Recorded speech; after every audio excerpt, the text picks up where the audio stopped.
जय हिंद, वंदे मातरम। कैसे हो मेरे दोस्त? अच्छे होंगे, मस्त होंगे और स्वस्थ होंगे मेरे दोस्त। आपका 12th का केमिस्ट्री का आपके 6 तारीख का एग्जाम है मेरे भाई। बस इस क्वेश्चन बैंक को पूरे एनालिसिस करवा रहा हूँ मेरे दोस्त, और जी जान के साथ अपने देख लेना, क्योंकि इससे बहुत सारे क्वेश्चन ऐसे होंगे कि आपका एग्जाम हॉल में टच करेगा, डायरेक्ट टच करेगा। आपका जो क्वेश्चन है ना, हूबहू लड़ जाएगा। जैसे मैं बता रहा हूँ उसी प्रकार से अपने क्वेश्चन बैंक से आपको 70% रखना, 60 से 70% आपको लगने की संभावना ज्यादा है। और मेरे दोस्त, अब बस अंतिम समय में अपनी माइंड को एक्स्ट्रा रखो, अपनी माइंड को क्या करो, अपनी संतुलित बनाए रखो। और मेरे दोस्त, आपका केमिस्ट्री में बहुत अच्छा जाएगा। बस आपका कुछ नहीं, जो क्वेश्चन बैंक है ना, उसको आप एनालिसिस बढ़िया ढंग से कर लो। अब क्वेश्चन बैंक का ही लाया हूं मैं 105 तक बता दिए थे, 104 तक बता दिए थे, अब 105 तक, क्योंकि जितने सारे क्वेश्चन बैंक में पूछा गया है 150 बार लगभग मैं क्वेश्चन में लाया हूं। ठीक है, तो चलिए क्वेश्चन बैंक को हम एनालिसिस करते हैं। तुम्हारा कल एग्जाम है 6 तारीख का। आराम से जाओ, बिंदास हो जाओ, खुली माइंड के साथ जाओ, कोई प्रेशर नहीं, क्योंकि पहली बार में जो परीक्षा देता है ना, वो कॉन्फिडेंस के साथ देता है मेरे दोस्त। चलिए आज हम स्टार्ट करते हैं। चलिए 105वां नंबर क्वेश्चन को हम शुरुआत करते हैं, आगाज करते हैं। अपने रनों के लिए अपनी बिगुल बजा दो, अपनी बस हुंकार लगा दो, क्योंकि तुम्हारा एग्जाम 6 तारीख को होने वाला है मेरे दोस्त।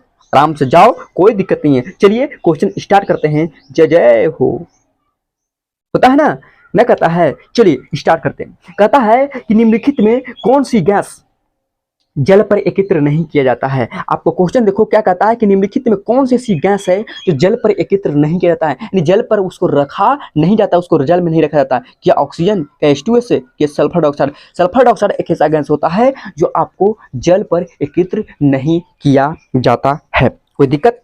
चलिए 106 में क्वेश्चन देखो, क्या कहता है कि निम्नलिखित में कौन सी गैस एकल परमाणिक होता है। एकल परमाणिक का मतलब क्या होता है मेरे भाई?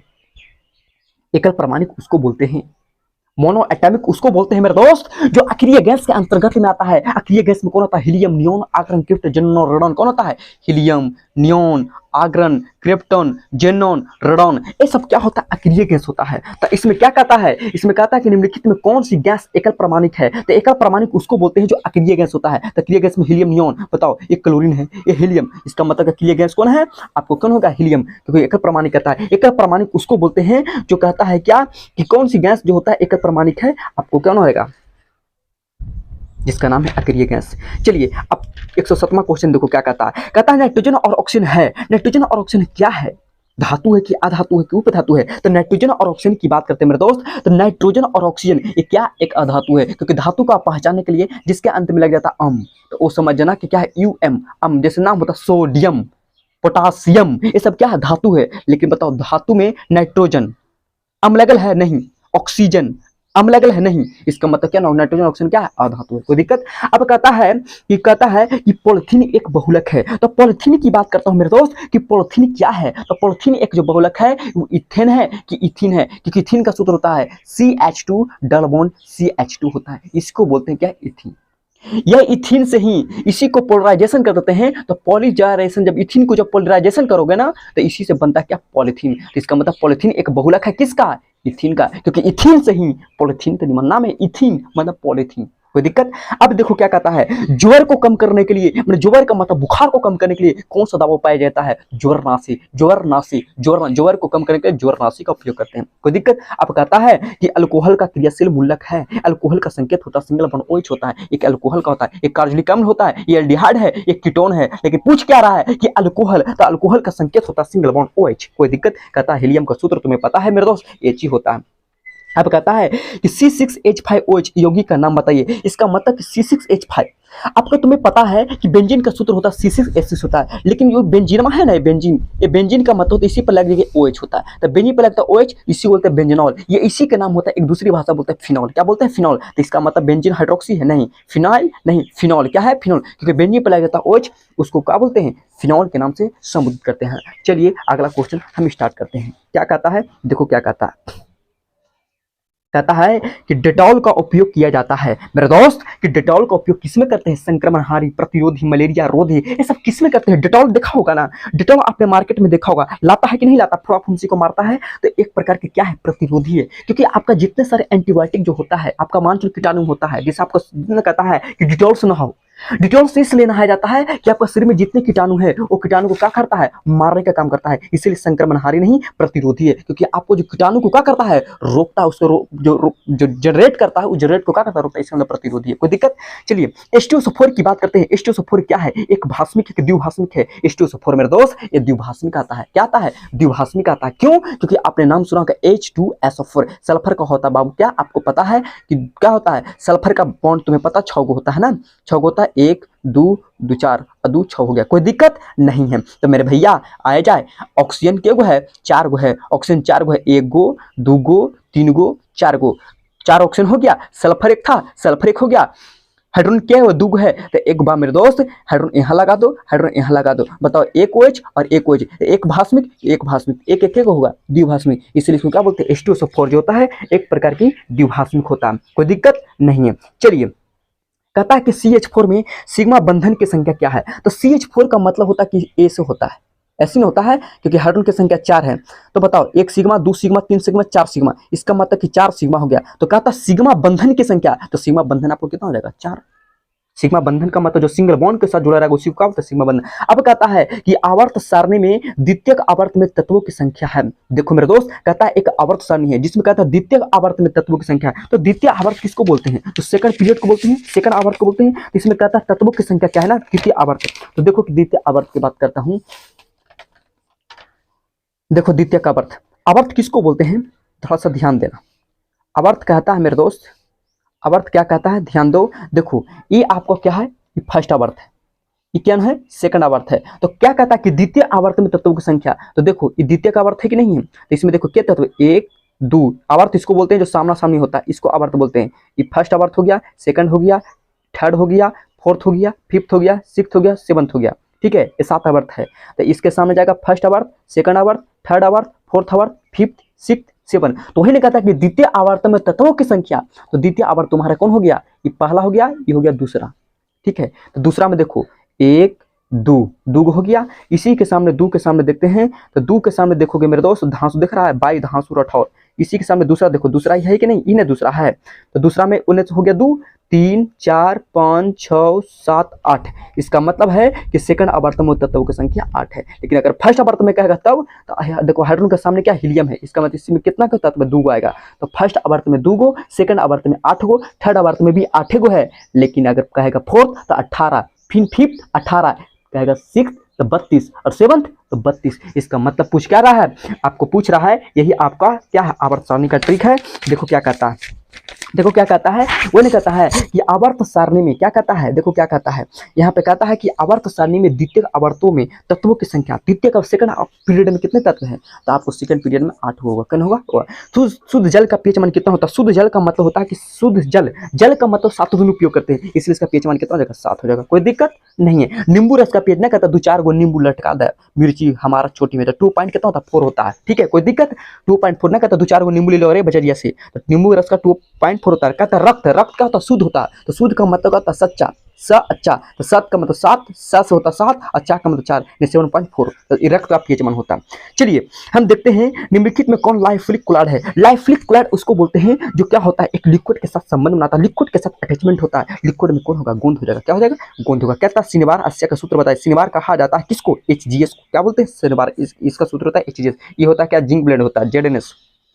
ठीक है, अब चलिए अब देखते हैं आपको 120 नंबर क्वेश्चन क्या कहता है। चलिए मेरे दोस्त 120वां नंबर क्वेश्चन पर स्टार्ट करते हैं। कहता है कि परमाणु द्रव्यमान बराबर होता है किसके बराबर होता है? तो परमाणु जो द्रव्यमान होता है वो प्रोटॉन प्लस न्यूट्रॉन के बराबर होता है, प्रोटॉन प्लस न्यूट्रॉन के बराबर होता है। इसमें कौन कहता है? इसमें कहता है कि परमाणु के इलेक्ट्रॉन और प्रोटॉन की संख्या के क्या होता है? बराबर होता है।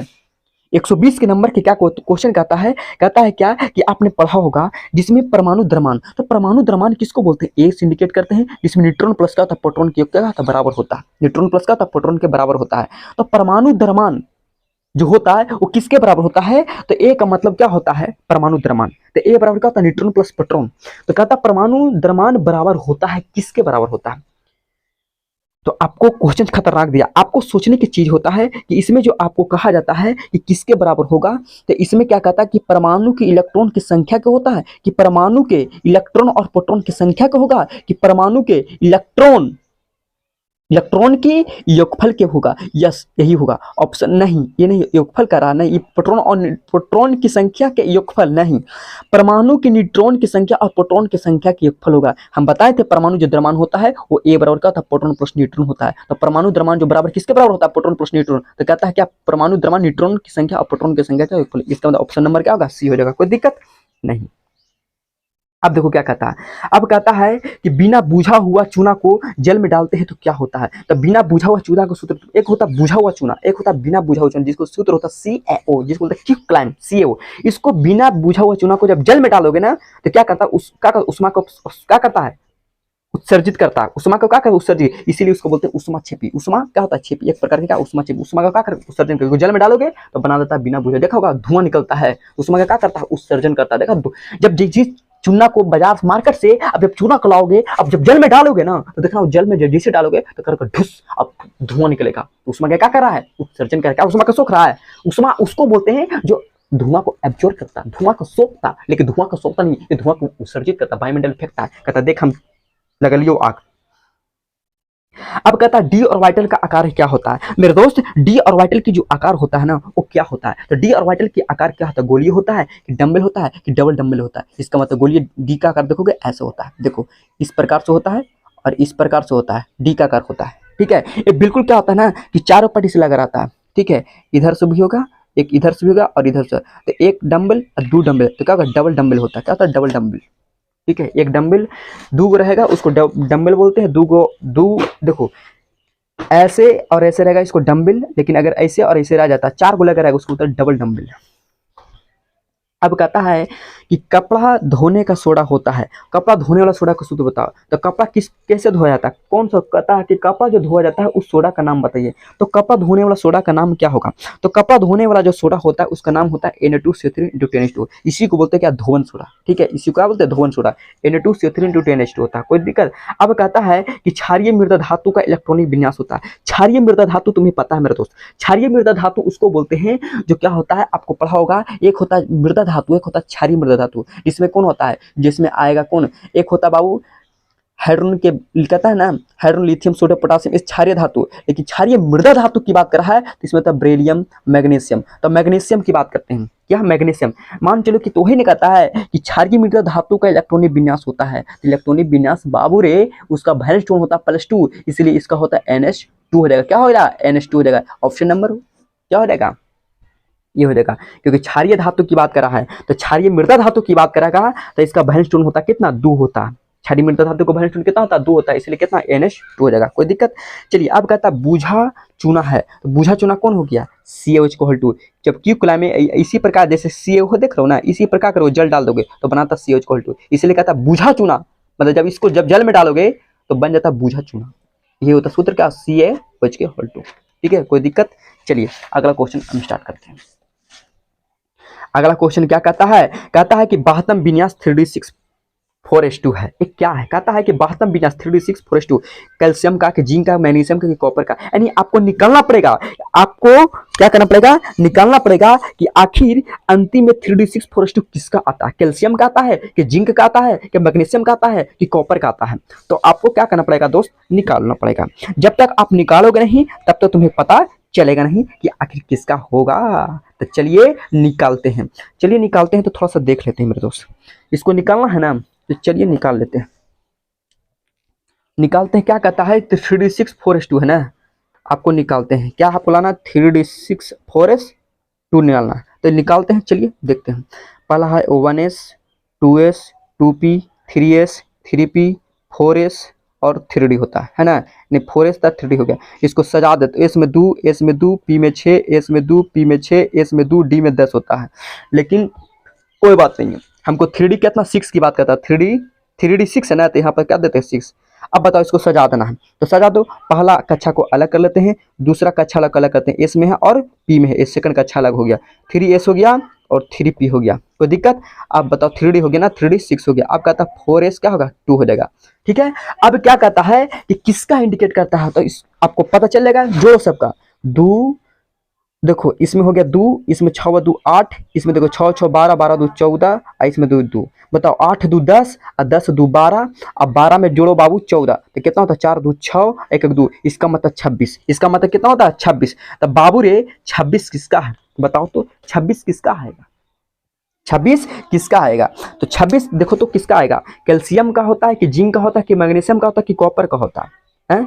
आपको बताना है कि 26 किसका है बताओ तो। बात कहता है कि 72 विन्यास 3d6 है। ए उसका इलेक्ट्रॉन विन्यास आता है 26, उसका परमाणु संख्या आता है 26। तो 26 कैल्शियम का 20 होता है, जिंक का 30 होता है, मैग्नीशियम का 12 होता है, कॉपर का 29 होता है। लेकिन में 26 नहीं। इसका मतलब इसमें आपको क्या दे दिया है, ये जो ऑप्शन दिया है गलत दिया है। इसका मतलब लोहा का होता है ना, इसलिए लोहा आंसर हो। कोई दिक्कत। अब देखो क्या कहता है, कहता है कि बोरक्स का रासायनिक नाम क्या है, सोडियम टेट्रापोरेट। ठीक है, पहला आंसर को बोरक्स का रासायनिक नाम। तो बोरक्स का मतलब पता है ना, बोरक्स होता है, इसका जो रासायनिक नाम होता है सोडियम टेट्राबोरेट होता है। ठीक है, कोई दिक्कत। अब देखो, अब कहता है बोरॉन विकर्ण संबंध दर्शाता है। बोरॉन विकर्ण, विकर्ण का मतलब डायगोनल, किसके संबंध दर्शाता है। तो थोड़ा सा देखो, इसका भी थोड़ा सा कॉन्सेप्ट है बाबू, इसका भी क्या है कॉन्सेप्ट है। देखना क्या कॉन्सेप्ट है, समझना। कहता है बोरॉन विकर्ण संबंध दर्शाता है। तो बोरॉन का मतलब देखो, बोरॉन विकर्ण की बात करता है। एक होता है कहता है बोरॉन होता है, बोरॉन के बाद कौन होता है एल्युमिनियम होता है, एल्युमिनियम के बाद कौन होता है गैलियम होता है, गैलियम के बाद कौन होता है आपको क्या होता है टीन होता है। उसी प्रकार से इसमें क्या कहता है कि बोरॉन विकर्ण दर्शाता है। तो ये आपको बोरॉन हो गया, उसके बाद कार्बन होता है, सल्फर होता है, कार्बन के बाद कौन होता है सिलिकन होता है, सिलिकन के बाद कौन होता है जर्मेनियम होता है, जर्मेनियम के बाद आपको पता टीन होता है। यही ना होता है। देखो बोरॉन होता है, एल्युमिनियम, गैलियम और टीन होता है। उसके बाद कार्बन, सिलिकन, जर्मेनियम और टीन होता है। कहता है बोरॉन विकर्ण, विकर्ण का मतलब डायगोनल। तो बोरॉन जो होता है एक किसको दर्शाता है, विकर्ण का मतलब ही ना डायगोनल, बी किसको दर्शाएगा सिलिकन को। इसका मतलब ऑप्शन नंबर क्या हो जाएगा बताओ तो। ऑप्शन जो नंबर होगा मेरे दोस्त क्या होगा बताओ, ऑप्शन नंबर क्या हो जाएगा। तो ऑप्शन नंबर क्या कहता है कि बोरॉन विकर्ण संबंध दर्शाता है। तो बोरॉन जो होता है वो किसको दर्शाता है सिलिकन को। कोई दिक्कत। कहता है उष्मा और विद्युत का अच्छा चालक है। उष्मा और विद्युत का अच्छा चालक कौन है, तो आपको नाम बताना चाहिए ग्रेफाइट। ग्रेफाइट देखो एंथ्रासाइट, कोला, हीरा, ग्रेफाइट, आपको कौन हो जाएगा ग्रेफाइट। कोई दिक्कत। चलिए, निम्नलिखित में अपरूपों में कार्बन का सर्वाधिक प्रतिशत अधिक किस्म होता है, यानी कार्बन का प्रतिशत किस्म। कहता है निम्नलिखित में अपरूपों में कार्बन का सर्वाधिक प्रतिशत अधिकतम किस्म होगा, कास्ट चारकोल में, कि कोकोनट चारकोल में, कि ग्रेफाइट में, कि नन। तो आपको ग्रेफाइट में सबसे क्या होता है कार्बन का सर्वाधिक प्रतिशत, यही होता है ग्रेफाइट बाबू। देख लो यही है ग्रेफाइट। इसमें क्या होता है, इसमें आपको क्या कह रहा है कि कार्बन का सर्वाधिक प्रतिशत होता है, तो किसमें होता है ग्रेफाइट में। अब कहता है हीरे में कार्बन का प्रसंकरण होता है। क्या होता है हीरे का मतलब तुम्हें पता है, कहता है कि हीरे में कार्बन का संकरण होता है। तो हीरा का तुम्हें स्ट्रक्चर होता है वो क्या होता है टेट्राहेड्रल होता है, टेट्रल चतुष्फलकी होता है। एक कार्बन जो होता है अन्य 3 कार्बन से जुड़ा होता है, तो 1 2 3, ई कार्बन भी 3 कार्बन से क्या होता है जुड़ा रहता है। ठीक है, इस प्रकार से स्ट्रक्चर क्या होता है बनते चल जाता है। ठीक है, इस प्रकार से। तो बताओ इसमें सिग्मा बॉन्ड क्या होगा 1 2 3 4, इसका मतलब 4 होगा, और 4 को बोलते हैं sp, क्या बोलते हैं 3। ठीक है, 4 सिग्मा ना, 1 2 3 4 सिग्मा, तो 4 को sp3 बोलते हैं। हीरे का परसंग्रह कितना होता है sp3 होता है। अब देखो क्या कहता है, कहता है कि कार्बनिक यौगिक में तत्व उपस्थित होना चाहिए। क्या कहता है कि कार्बनिक यौगिक में तत्व उपस्थित होना चाहिए तो क्या कहलाता है। तो कार्बनिक यौगिक में तत्व उपस्थित होना चाहिए। कार्बनिक यौगिक मतलब ऑर्गेनिक कंपाउंड, तो ऑर्गेनिक कंपाउंड में कार्बन की मात्रा, क्योंकि और कार्बन का मतलब कार्बनिक यौगिक, इसका मतलब कार्बन, अगर कार्बन नहीं है तो क्या ऑर्गेनिक बन सकता है, क्या नहीं बनेगा। इसका मतलब है कि आपको क्या कहता है, देखो यहाँ पे थोड़ा चमक रहा है मेरे दोस्त, बस कोई दिक्कत नहीं है थोड़ा सा। ठीक है, कहता है कि कार्बनिक यौगिक में तत्व उपस्थित होना चाहिए। तो कार्बनिक का मतलब होता है कि कार्बन, कार्बन है तो कार्बनिक है, कार्बन खत्म, इस दुनिया से ऑर्गेनिक खत्म, कार्बनिक यौगिक खत्म। कहता है इलेक्ट्रॉन स्नेही अभिकर्मक है। इलेक्ट्रॉन स्नेही का मतलब क्या होता है इलेक्ट्रोनेगेटिव। ठीक है, इसमें कौन होता है Bf3, क्या होगा Bf3 के नाम से जानते हैं। कार्बन कार्बन एकल बंधन की लंबाई कितना होता है, तो आपको दोस्त आपको पढ़ना पड़ेगा कि आखिर कार्बन कार्बन के बंधन की लंबाई कितना होगा। तो कार्बन कार्बन एकल बंधन की बात करा, द्विबंध की बात नहीं करा, त्रिबंध की बात नहीं करा। अगर एकल बंधन की बात करेगा तो उसको तो 1.54, अगर एकल बंधन की बात करेगा तो 1.54। लेकिन क्या कहता है कार्बन एकल एकल बंधन की लंबाई तो 1.54 एंगस्ट्रॉम होता है। लेकिन अगर कहा जाएगा डबल बॉन्ड करता हो कार्बन कार्बन द्विबंध की लंबाई, जैसे कहने का मतलब होता है क्या कहता है कि कार्बन कार्बन एकल बंधन की लंबाई कितना होता है। तो अगर कार्बन कार्बन अगर एक सिंगल बॉन्ड के साथ जुड़ा है तो उसका जो बंधन की लंबाई होता है 1.54 होता है। लेकिन अगर डबल बॉन्ड रहेगा तो अगर बाबू जब डबल बॉन्ड रहेगा तो है ना, तो उसका होता है 1.34 एंगस्ट्रम। लेकिन अगर ट्रिपल बॉन्ड रहेगा तो, अगर ट्रिपल बॉन्ड रहेगा तो उसका जो एंगस्ट्रम होता है 1.2 1.2 एंगस्ट्रम होता है। कितना होता है? 1.2 एंगस्ट्रम होता है। इसलिए कहता है एकर बंधन की लंबाई इसलिए 1.54। अब कहता है कि कार्बन की संयोजकता होता है। कार्बन की जो संयोजकता होता है बाबू, कार्बन का परमाणु संख्या 6 होता है और इसको इलेक्ट्रॉनिक विन्यास निकालोगे तो संयोजकता उसको बोलते हैं जो अंतिम में बच जाता है। जैसे देख लो, कार्बन की परमाणु संख्या 6 होता है तो 1s2, 2s2 और 2p2। तो पहला में कक्षा में 2 और सेकंड कक्षा में कितना होगा? 2 2 4। इसी ने कहता है कि संयोजकता, संयोजकता उसको बोलते हैं जो अंतिम में बच जाता है। तो कितना बचा? 4। इसलिए संयोजकता कितना हो जाएगा? 4। अब कहता है कि समुद्री जल में पाए जाने वाला तत्व बताइए। समुद्र में कौन सा तत्व है जो पाया जाता है मेरे दोस्त? तो उसका नाम समुद्र से पाया जाता है जिसका नाम आयोडीन है। क्या है? आयोडीन। जो आप नमक में उपयोग करते हो ना, वो समुद्री घास पात से आयोडीन का निष्कर्षण होता है। वही आयोडीन नमक में डालता है ताकि घेंघा से क्या करता है? आपको बचाता है। तो घेंघा से बचाने के लिए बात करना चाहता हूँ कि आपको आयोडीन करता है। कहता CNG में मुख्य रूप से होता है। क्या कहता है? CNG में मुख्य रूप से क्या होता है? मीथेन होता है कि इथेन होता है कि ब्यूटेन होता है? आपने देखा होगा CNG जो चलता है ना गैस, तो गैस जो होता है बाबू उसमें कौन सा गैस होता है? मीथेन गैस होता है। कौन सा गैस होता है? मीथेन गैस होता है। कोई दिक्कत?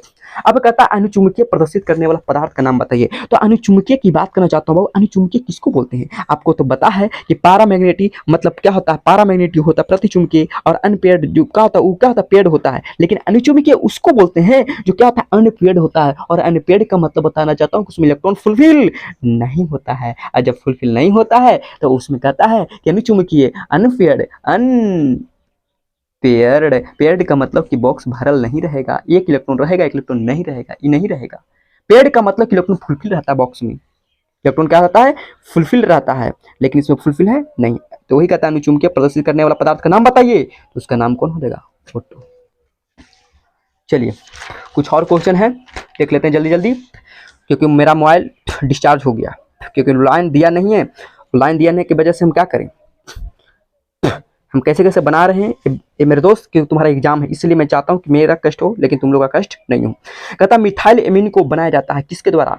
ऊर्जा अभिक्रिया के द्वारा कि हॉफमैन ब्रोमाइड फ्रीडरक्राफ्ट। इसका मतलब कि मिथाइल एमीन का सूत्र पता कि CH3NH2, CH3NH2, CH3NH2। ये मिथाइल जो एमीन बनता है ना, ये हॉफमैन ब्रोमाइड के रिएक्शन के द्वारा। कोई दिक्कत? चलिए अब कहता कि कॉपर पराठ का सूत्र कहता CuFeS2, CuFeS2। आपका ऑप्शन नंबर बी हो जाएगा। कहता जुपिटर आयन बनाने में कौन सा समर्थन है? जुपिटर आयन जो बनता है उसमें एक क्या होता है? एक COOH रहता है और एक NH2 रहता है। तो इसमें देखो तो कने है COOH है लेकिन H2 नहीं, CH3NH2 है लेकिन COOH नहीं। देखो H2N है, इसी को पलट दिया है, चाहे NH2 का हो चाहे H2N को, COOH है। इसका मतलब कौन होगा? जुपिटर आयन बनाने में समर्थ कौन है? ये।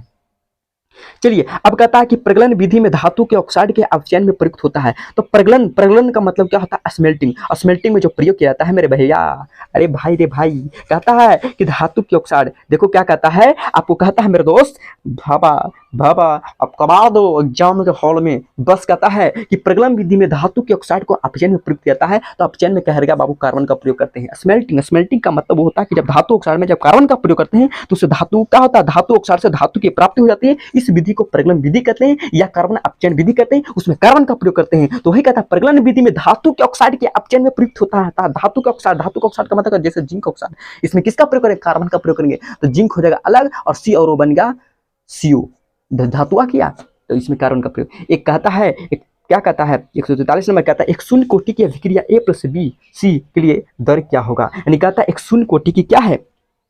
आपकी अभिक्रिया है। तो शून्य कोटि की बात करता है बाबू, इसमें क्या कहता है कि A+B = क्या? C है।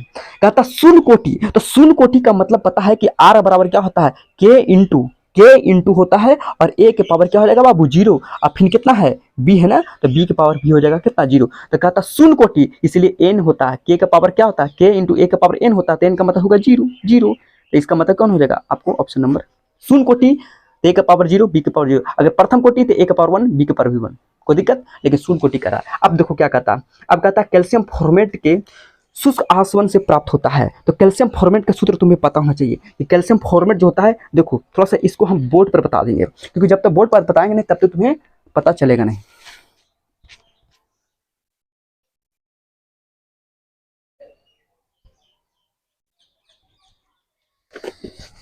कहता है कैल्शियम फॉर्मेट का सूत्र, देखो यहाँ पे कहता है मेरे दोस्त कैल्शियम फॉर्मेट होता है। तो कैल्शियम फॉर्मेट का स्ट्रक्चर ऐसे होता है, H होता है, C डबल बॉन्ड होता है, ठीक है। फिर इसी प्रकार से H हो गया और C डबल बॉन्ड A हो गया, ठीक है। कोई दिक्कत? इस प्रकार से ऐसे होता है। कार्बन का बॉन्ड 4 होता है, 2 3 4, 2 3 4 आई जो होता है ना, ई ओ से क्या होता है, कनेक्ट होता है। ओ से क्या होता है, कनेक्ट होता है। कोई दिक्कत है? अब बताओ, 2 ऑप्शन हो, 2 ऑप्शन हो गया। इसमें क्या होगा, कैल्शियम रहेगा, नाम है कैल्शियम फॉर्मेट, कैल्शियम फॉर्मेट। इसी को सुश्रवण मतलब किसको क्या कहते हैं, गर्म करते हैं, तो क्या बनेगा, तो यहाँ से देख रहा है, ई हो गया सी। देखो क्या बनेगा जी, यहाँ से बाबू क्या करेगा ना, ये सी देख रहा है, सी, और क्या हो जाएगा, ए हो जाएगा। यहाँ से क्या होता है, हट जाता है। तो सी देखो थोड़ा सा गड़बड़ा रहा है मेरे दोस्त, गड़बड़ा इस रहा है कि कैल्शियम फॉर्मेट का सूत्र ऐसे नहीं होता है।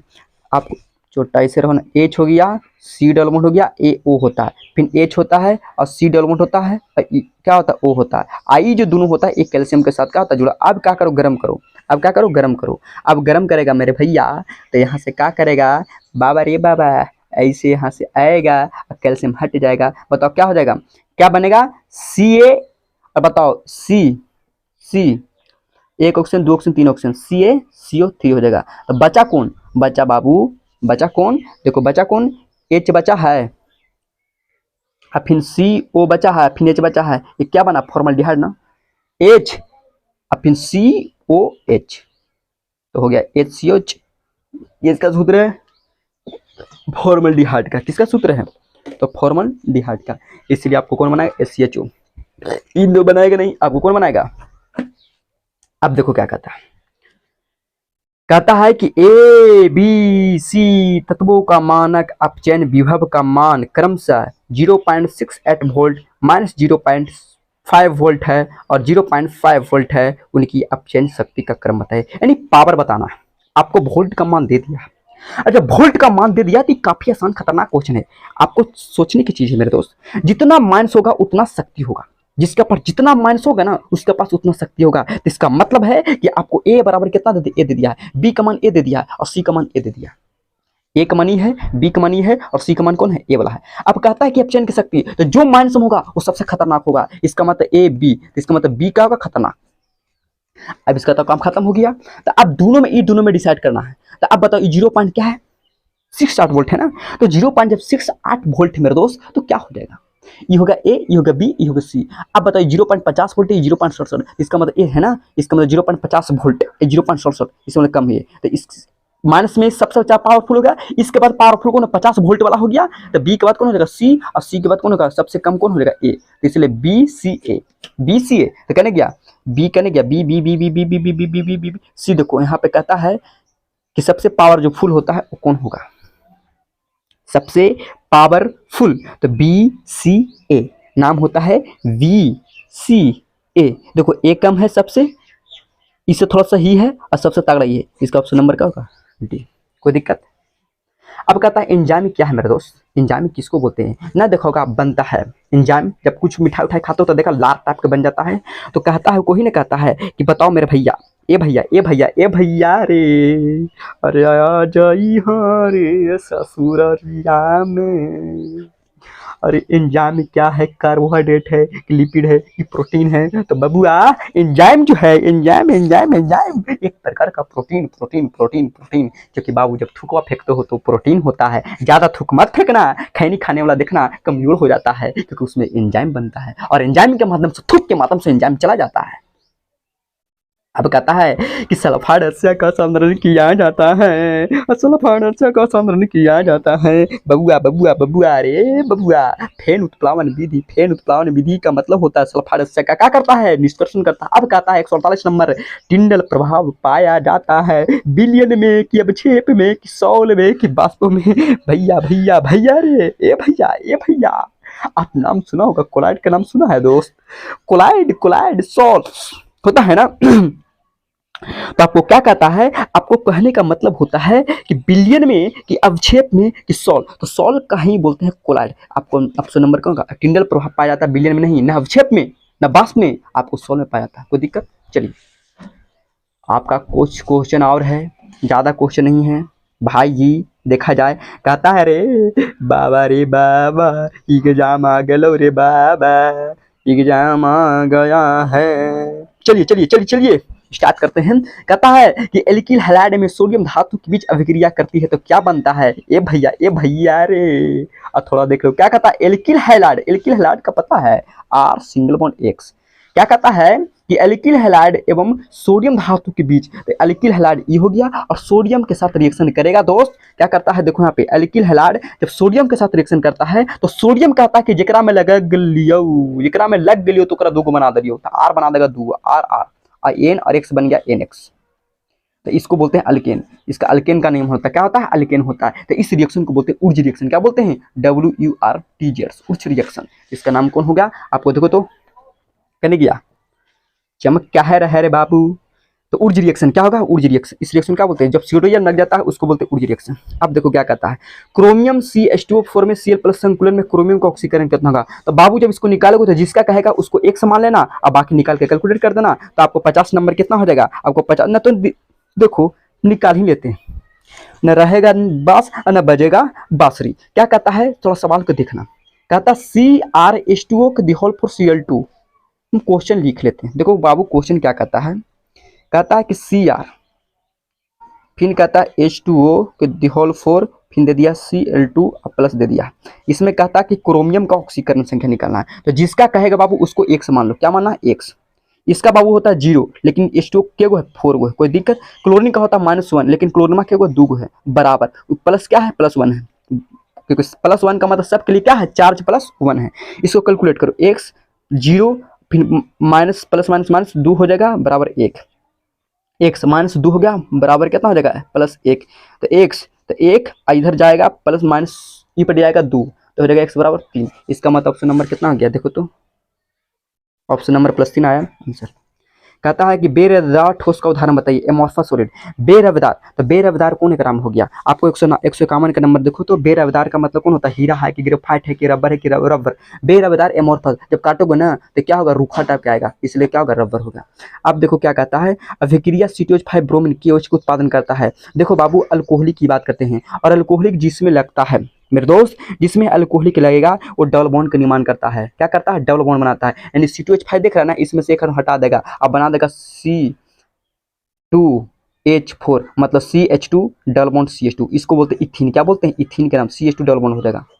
जब अल्कोहलिक जब लगता है ना, क्या करता है, KBr तो अलग हो जाएगा, और वो यहाँ से एक हटेगा, तो यहाँ से जब जो 5 हाइड्रोजन देख रहा है, यहाँ से एक हाइड्रोजन निकल के H और OH बना देगा जल, और KBr बना दे KBr, तो क्या बचा, C2H4। तो C2H देखो कार्बन 2 है और हाइड्रोजन 4, 2 2 4, इसका मतलब हो गया।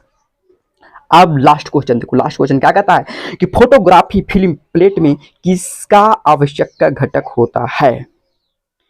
फोटोग्राफी फिल्म में जो प्रयोग किया जाता है बाबू, वो फोटोग्राफी जो देखा होगा, फोटोग्राफी जो प्रयोग करता है वो किसका प्रयोग करता है, सिल्वर नाइट्रेट का कि सिल्वर ब्रोमाइड का। यही ब्रोमाइड होता है, क्योंकि जो फोटोग्राफी में देखा होगा आयनक का पीछे का ब्रोमाइड का कलर होता है। ब्रोमाइड का कलर इसलिए होता है कि ताकि उसको जब देखे तो पार उसका दर्पण न हो।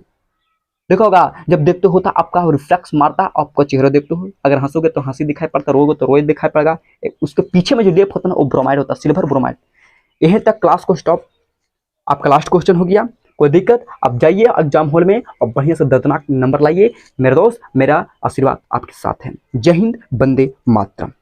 कहता है ना, तेरी याद ना आए वो तन्हाई किस काम की, अरे तेरी याद ना आए वो तन्हाई किस काम की, बिगड़े रिश्ते न बना दे वो खुदाई किस काम की, बेशक हमें जाना है मंजिल पे जहाँ से अपने न दिखाई दे वो ऊंचाई किस काम की। मेरे दोस्त, अपने हौसलों को बरकरार रखे और अपनी मंजिल को चाहे और मंजिल को हरदम के, क्योंकि कहता है ना कि पंखों से कुछ नहीं होती, उड़ानों से हमेशा होती है। इसलिए अपनी शक्ति, अपने जुनून को एतबार कर, तेरी पंखों पे तेरी एक दिन हौसलों को एतबार कर। मेरे दोस्त, कहता है ना, रख हौसला, वो मंजर भी आएगा, प्यासे के पास समुंदर चलकर भी आएगा। बस तुम बस मेहनत कर, निरंतर कर, तो चलता रहा, एक दिन कामयाबी तेरे चरणों में झुक कर आएगा। जय हिंद, वंदे मातरम। जय जय श्री राम।